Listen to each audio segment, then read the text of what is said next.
Hello, this is Friendly Cat, and this is a guide on naval invasions, particularly when the country that you're invading has a fleet that's much more powerful than yours, which is generally something like the UK. My channel does a lot of achievement guides, particularly the most difficult achievement guides in single player, and I do see this common quite a bit. Hey, I'm having trouble invading the UK, I'm having trouble invading the UK, whether it's Belgium. We're going to be taking a look at the Graveyard of Empires type invasions because many of those achievements do require you to invade the UK. And as I often try to do in my guides, I use a real world advantage. This is an actual game in which I'm playing as Iran, and I'm kind of finishing up the From Tehran with Love, and then also picking up the rest of the achievements from Iran as well. So I've made a little bit of modifications. I deleted some of my fleet and changed some of the naval invasions to make it more like what a normal naval invasion of the UK would be when you have a minor and you have a weak fleet. Alright, let's get started. One of the most important things is your template. So Marines remain the most powerful, I think, template for regular land combat, so we're just going to use that same template for naval invasions. Now, this is an assault template for the purpose of naval invasions. We don't need maintenance or field hospitals, so if you don't have those, don't worry about it.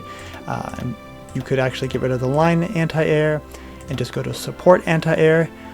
But I wouldn't make a special naval division template. Just use whatever you're already using as your assault division.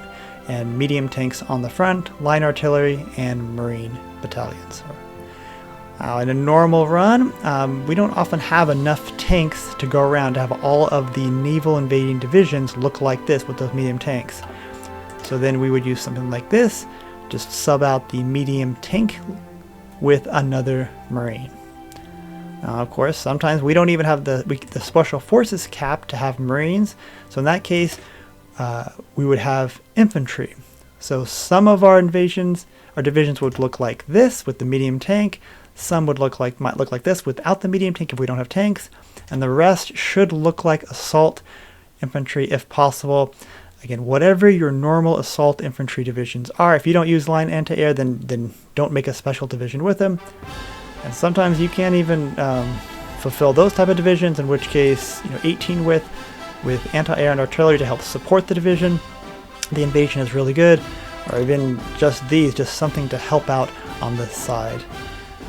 And of course, in some of the other runs like Mapuche and Brazil, you may have seen, if you've seen my videos, I can't even afford this large because I just don't have the equipment. So I might have 4 divisions, and they might have 6 Marine battalions and 1 or 2 artillery. That's just how it goes sometimes, either due to manpower or due to equipment. But just try to make the most powerful naval invasion with the Marines, with tanks as possible, and have them focus. Alright. The next one we're going to look at is where do we invade.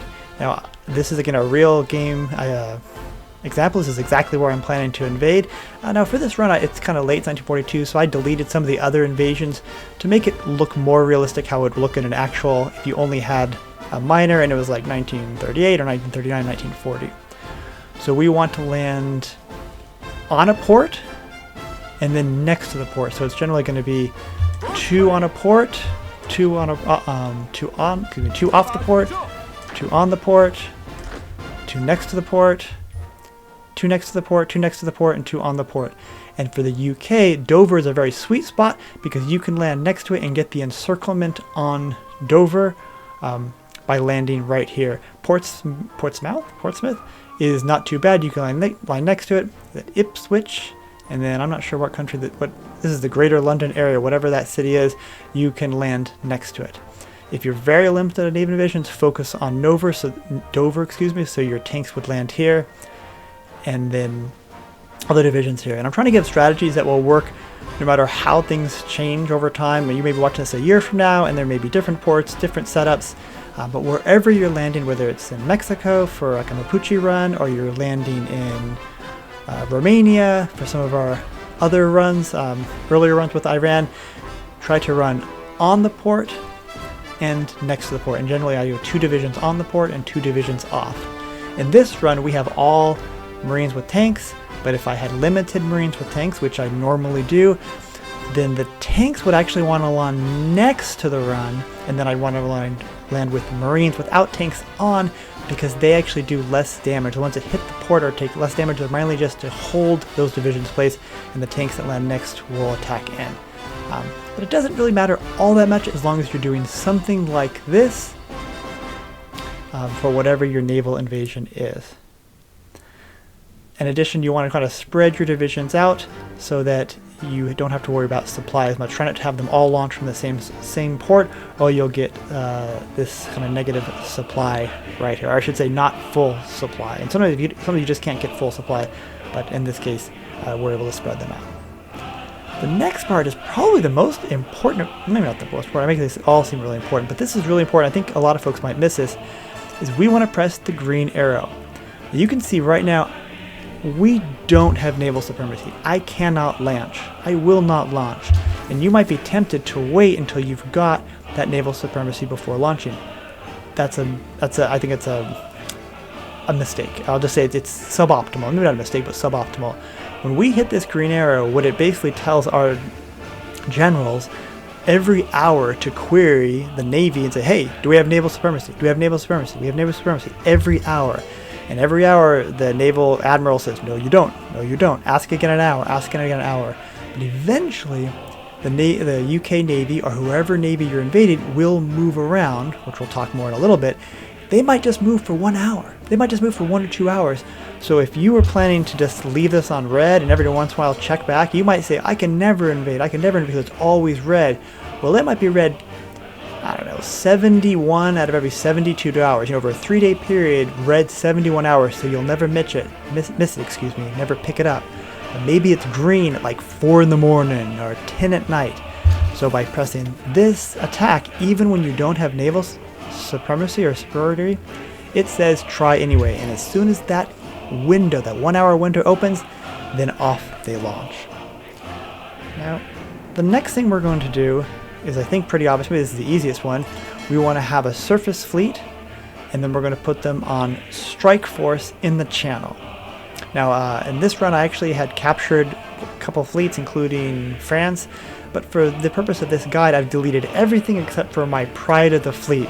So I have very little friendly supremacy, which I think this models more of what most runs are, whether you're trying to invade the UK with Belgium, or Afghanistan, or Gandhi with India. Then it looks more like this. And as you can tell, we have no real way of making this launch. But later on, it'll get a little better. If we don't have a fleet, then we need to put subs in the channel. You need to put, need is a strong word, but you really want to put subs in the channel. Put something in the channel, even if it's just a couple hundred friendly supremacy numbers, something. So when the UK fleet leaves, you can get the launch. If you don't have anyone in the channel and the UK fleet is gone, they still won't launch. Your division needs something there. But if you do have a fleet, don't put the subs in the channel. Okay, say again, don't put the subs in the channel if you have a surface fleet. Just put them on strike force.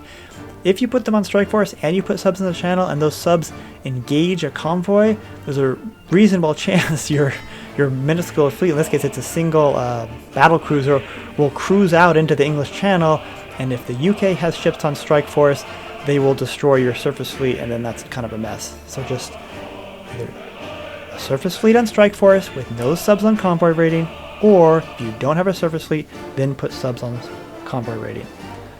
I know that was a little bit complicated, but I hope it made some sense.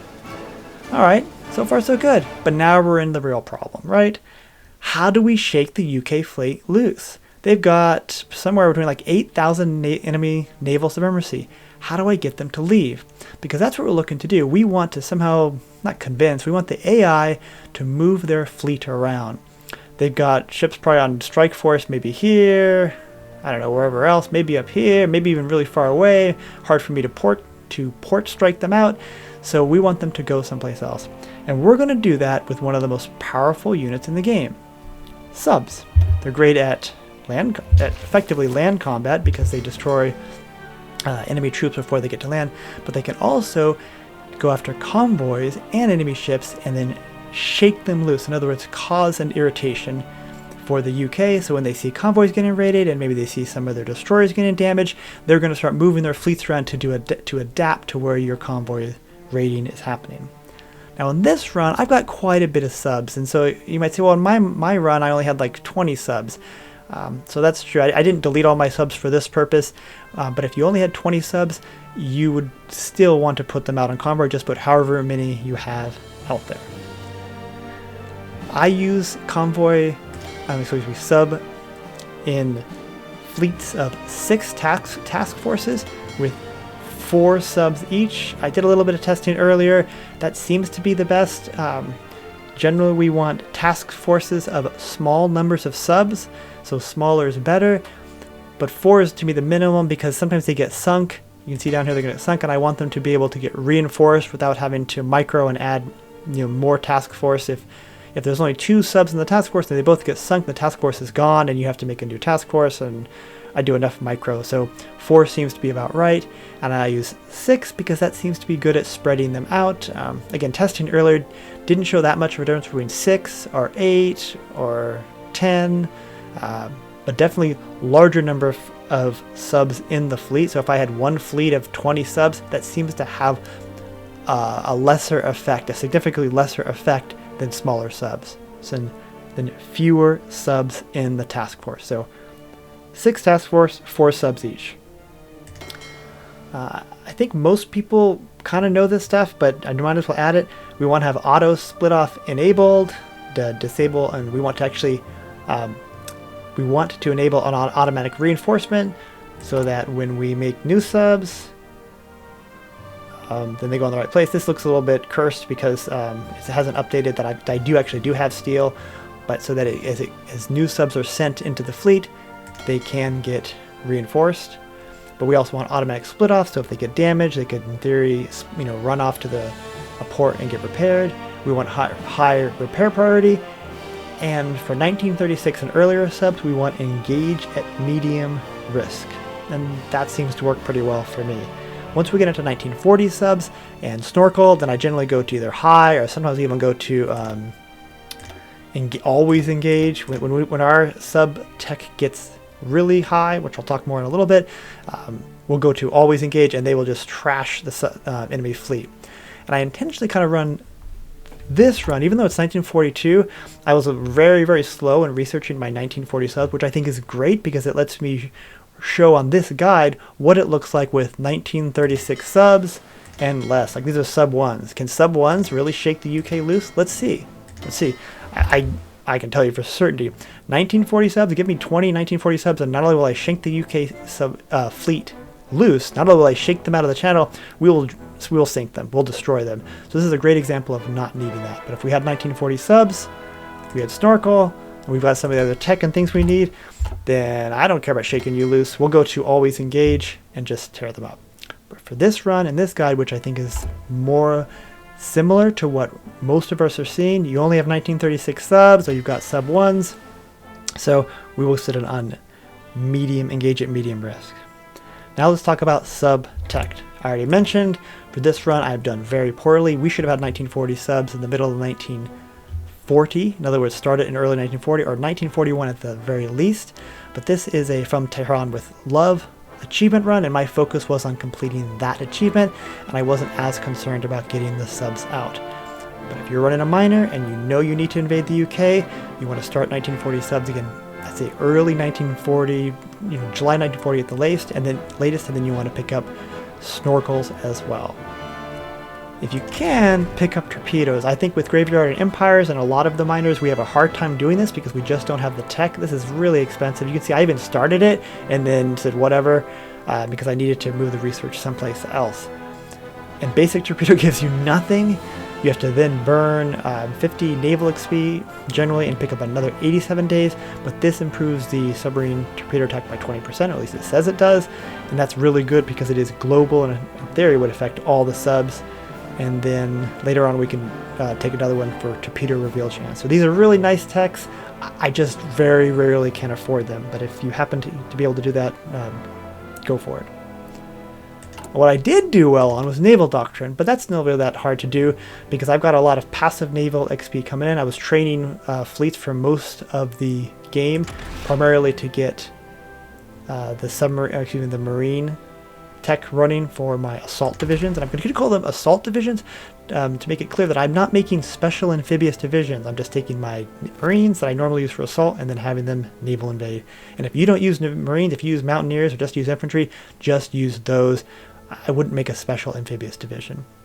But because we had so much naval XP, we bought all of these.